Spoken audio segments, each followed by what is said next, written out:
Hello everyone, welcome to the lecture series of Design and Analysis of Algorithms. In today's video, we'll learn about another method of graph traversal, that is depth first search. So let's begin. Now depth first traversal कहता है कि किसी भी graph को explore करते हैं अगर हम, let's say there's a graph G, so explore G by going as deeply as possible and then retreating when necessary. Now what do we mean by this is, suppose let's take an example. Suppose हमारे पास एक कोई graph है,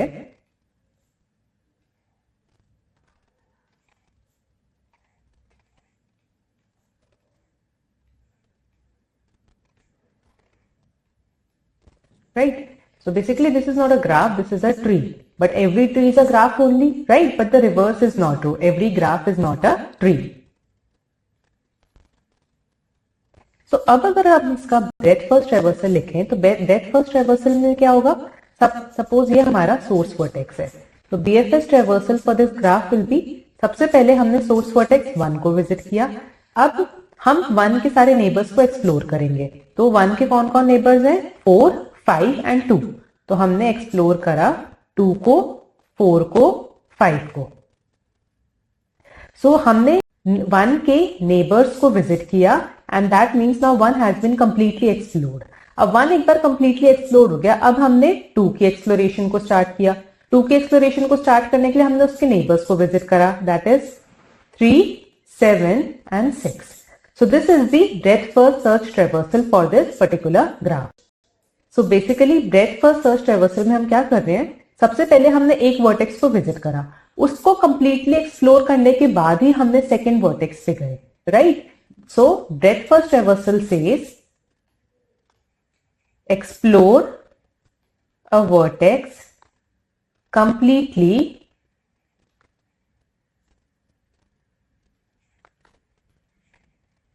before going to the next vertex.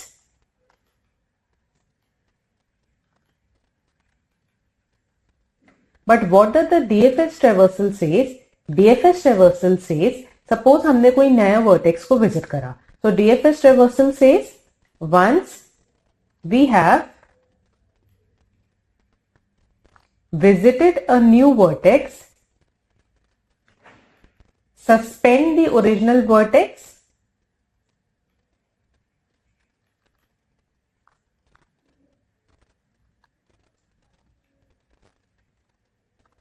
and start its exploration. So DFS traversal कहता है कि जब भी आप कोई नए वर्टेक्स को विजिट कर रहे हो तो आप उसको तो सस्पेंड कर दो और जो न्यूली विजिटेड वर्टेक्स है उसकी एक्सप्लोरेशन को स्टार्ट कर दो. So that is why it says going as deeply as possible and then retreating when necessary. That means हम बैक ट्रैक करके फिर रिट्रीट करते हैं in order to reach the suspended vertex. तो अगर हमें इसी ग्राफ का BFS traversal लिखना है तो क्या होगा, सबसे पहले हमने सोर्स वर्टेक्स से स्टार्ट करा, दैट इज 1. अब 1 से हम कहां पे जा सकते हैं, हम 2 पे भी जा सकते हैं, हम 4 पे भी जा सकते हैं ना, 5 पे भी जा सकते हैं. तो लेट्स से हम 2 पे गए, हमने 1 को सस्पेंड कर दिया, अब हम 2 पे गए. अब 2 से हम कहां जा सकते हैं, 6 पे भी जा सकते हैं, 7 पे भी जा सकते हैं, 3 पे भी जा सकते हैं. तो लेट्स से अब हमने 2 को सस्पेंड कर दिया, अब हम 3 पे गए. अब 3 से तो हमारे पास कोई और एज नहीं है, अब that mean this is a dead and, हम कोई और वर्टेक्स को विजिट नहीं कर सकते फ्रॉम 3. तो अब हम बैक ट्रैक करना स्टार्ट करेंगे. तो बैक ट्रैक करके अब हम सबसे पहले आएंगे 2 पे. सो 2 को हमने सस्पेंड कर दिया था, सो 2 को अब हमने रिट्रीट करा एंड 2 के नेबर्स को विजिट करा. तो 2 से हम कहां पे जा सकते हैं, 6 पे भी जा सकते हैं, 7 पे भी जा सकते हैं. अब 6 से जब हम 6 पे पहुंचे, हमारे पास कहीं और जाने को नहीं था, तो हम बैक ट्रैक करके फिर 2 पे आए, फिर 2 पे आए. अब हमने देखा 2 से हमारे पास 7 पे भी पाथ है, तो हम 7 पे गए, फिर बैक ट्रैक करके 2 पे आए, क्योंकि 7 पे से भी अब हमारे पास कोई और पाथ नहीं है जाने के लिए. 2 पे आने के बाद अब हम वापस से बैक ट्रैक किया, अब हम आए 1 पे. अब 1 से हमारे पास कहां पे जाने को है, हम सबसे पहले गए 4 पे. अब 4 से अगेन कोई पाथ नहीं है, बैक ट्रैक करके फिर 1 पे आए, देन हम गए 5 पे, again backtrack करके 1 आए. Now all the vertices have been visited. So this is the DFS traversal for this particular graph. So this is how we explore the vertices using the DFS. कि हम तब तक चाहते जाएंगे एक ही डायरेक्शन में जब तक हमें कोई डेड एंड नहीं मिल जाता. And once we have reached a dead end, then we backtrack it in order to reach the suspended vertex. तो अगर हम DFS में देखें हम क्या कर रहे हैं, सबसे पहले हम स्टार्ट कर रहे हैं from any vertex, let's say I, उसके नेबर को विजिट कर रहे हैं, visit neighbour J, suspend the exploration of I and explore J instead. यही अभी हमने देखा, हमने एक वर्टेक्स को सस्पेंड कर दिया जहां से हमने स्टार्ट किया था एंड न्यू वर्टेक्स जिसको हमने विजिट किया उसके एक्सप्लोरेशन को बिगिन किया। Now continue till we reach a vertex with no unexplored neighbor। उसी डायरेक्शन में हम कंटिन्यू करते जाएंगे जब तक हमें कोई और वर्टेक्स उसमें मिलता जाता है, हम आगे बढ़ते जाएंगे। जैसे ही हमें कोई मिलना बंद हो गया, then we backtrack to nearest suspended vertex that still has an unexplored neighbor and the suspended vertices are stored in stack। So BFS में हम कौन सा डेटा स्ट्रक्चर यूज कर रहे थे, क्यों यूज कर रहे थे? In order to keep track of the suspended vertices हम यहां पे यूज करते हैं data structure which is the stack. So stack को हम इसलिए यूज कर रहे हैं ताकि जो हमने लास्ट वर्टेक्स को सस्पेंड किया है, जब हम बैक ट्रैक करें तो हम उसी वर्टेक्स के एक्सप्लोरेशन को फिर से बिगिन कर पाए and that vertex will be on the top of the stack. So stack में क्या होता है, लास्ट इन फर्स्ट आउट। तो जो सबसे लास्ट में सस्पेंड हुआ है उसके एक्सप्लोरेशन से आप सबसे पहले स्टार्ट करो। सो that is why data structure stack is used. Now this is the DFS algorithm that is given to us and this is the graph. So now let's implement this algorithm on this graph. So first of all it says initialize S. So what is S? S is a stack. So initialize S to be a stack with one element S. तो सबसे पहले हमें initialization में क्या करना है, सबसे पहले हमने एक stack maintain कर लिया S एंड इनिशियली स्टैक में क्या होगा, जो हमारा सोर्स वर्टेक्स है दैट इज 1 एंड जितने भी हमारे वर्टिसेस हैं ऑफ अ ग्राफ, इनिशियली हम उनका एक स्टेटस मेंटेन करके रखेंगे दैट इज कि किस वर्टेक्स को हम एक्सप्लोर कर चुके हैं एंड किस वर्टेक्स को एक्सप्लोर नहीं किया हमने। सो हम एक एक्सप्लोर्ड स्टेटस उनका मेंटेन करके रखते हैं। So initially 1 2 3 4 5 6 7 8। So these are the 8 vertices in my graph. Initially इन सब का स्टेटस क्या कर दिया हमने, फॉल्स।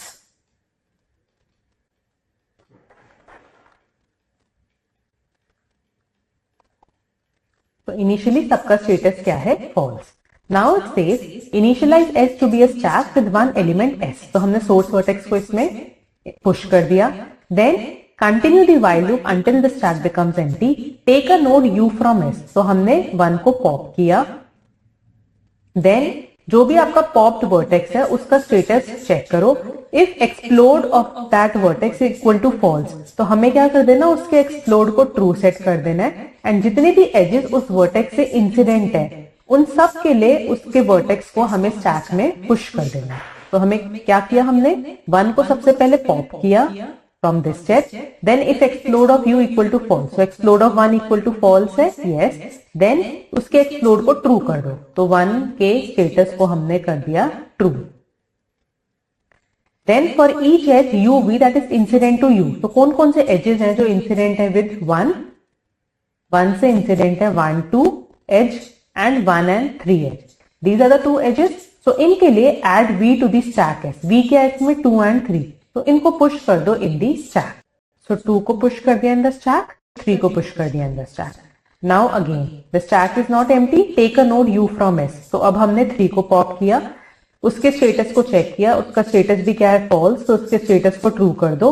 एंड कौन कौन से एजेस हैं इंसिडेंट विथ 3 से इंसिडेंट है 1 3 edge, 3 and 2 3 2 edge, 3 7 edge, 3 8 edge and 3 5 edge. So basically 1 2 5 7 and 8। तो इन वर्टिसेस को अब हम पुश कर देंगे in the stack. So in any there is no particular order कि इसी ऑर्डर में हमें पुश करना है वर्टिसेस को in the stack. So we have push these 5 vertices जिनके साथ एजेस थे 3 के in the stack, 1 2 5 7 and 8, 1 2 5 7 and 8। So again there is no particular order, किसी भी ऑर्डर में हम वर्टिसेस को पुश कर सकते हैं इन the stack. Now we take the next node out from the stack. So stack is not empty, take a node u from s। तो हमने 8 को पॉप कर लिया। Now here जिस ऑर्डर में हम वर्टिसेस को एक्सप्लोर करते गए हम उनका DFS ट्रेवर्सल भी नोट करते जाते हैं। सबसे पहले हमने 1 को एक्सप्लोर किया, उसके स्टेटस को ट्रू किया। देन हमने 3 को एक्सप्लोर किया, उसके स्टेटस को ट्रू किया। नाउ अब हमने कौन से वर्टेक्स को पॉप किया है, वर्टेक्स 8 को, तो इसके स्टेटस को अब हम ट्रू करेंगे। So explored of 8 is false, yes it is false, उसके स्टेटस को ट्रू कर दो। For each edge that is incident to with 8, कौन कौन से एजेस इंसिडेंट है with 8?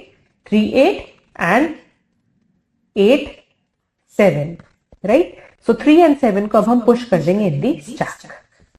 Now take the next node from S. तो नेक्स्ट नोड कौन सी? अब स्टैक के ऊपर सबसे ऊपर है 7, तो 7 को हमने पॉप किया। अब 7 को हम लिख देते हैं डीएफएस में। 7 का स्टेटस क्या है? फॉल्स है, इसके स्टेटस को ट्रू कर दो। For each edge that is incident with 7, तो 7 से कौन कौन इंसिडेंट है? 3 and 7 and 7 and 8, right? So अब हम पुश कर देंगे 3 को एंड 8 को on the stack. So after pushing 3 and 8 on the stack looks like, now we come to the next vertex. Now it says take a node u from S. So सबसे ऊपर कौन सा element है stack पे? That is 8. Now 8 को जब हम pop करते हैं तो उसका स्टेटस हम देखते हैं, it is already set to true. So since it is already set to true, so no need to execute the rest of the statements. तो 8 अब हमने पॉप कर लिया from the stack. Next element is 3, 3 के लिए भी same चीज है, उसका स्टेटस भी ट्रू है, so again no need to do anything. Again the next element is 3, status true है, no need to do anything.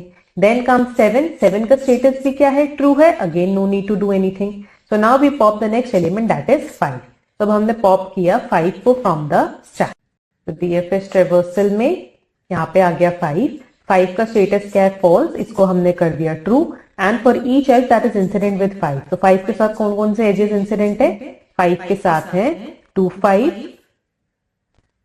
3 5 and 4 5। तो अब हम पुश कर देंगे 2 3 एंड 4 को on the stack, and there is one more edge that is 5 6। So we will push 2 3 4 and 6 on the stack. Now the element on the top of the stack is 6, so pop 6।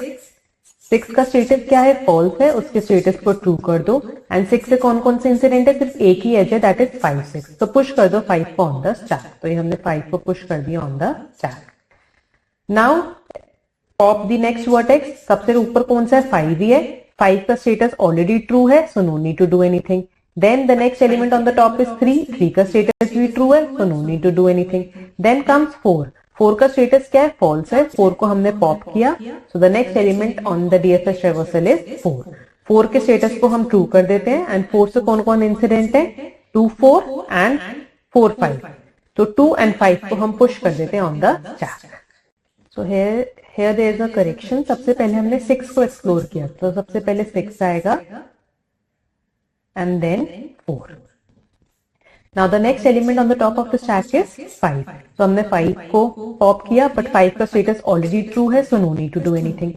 Now the next element on the top of the stack is 2. तो 2 को हमने pop किया, 2 के status को हमने true कर दिया, and इसको हमने लिख दिया अपने डीएफएस ट्रैवर्सल में. एंड कौन कौन से एजेस इंसिडेंट है with 2? So it is 2 1, 2 4, 2 3 and 2 5. तो बेसिकली 1 4 3 एंड 5. तो इनको अब हम पुश कर देंगे on the stack. Now the element on the top of the stack is 5. तो 5 का स्टेटस भी क्या है? ट्रू है.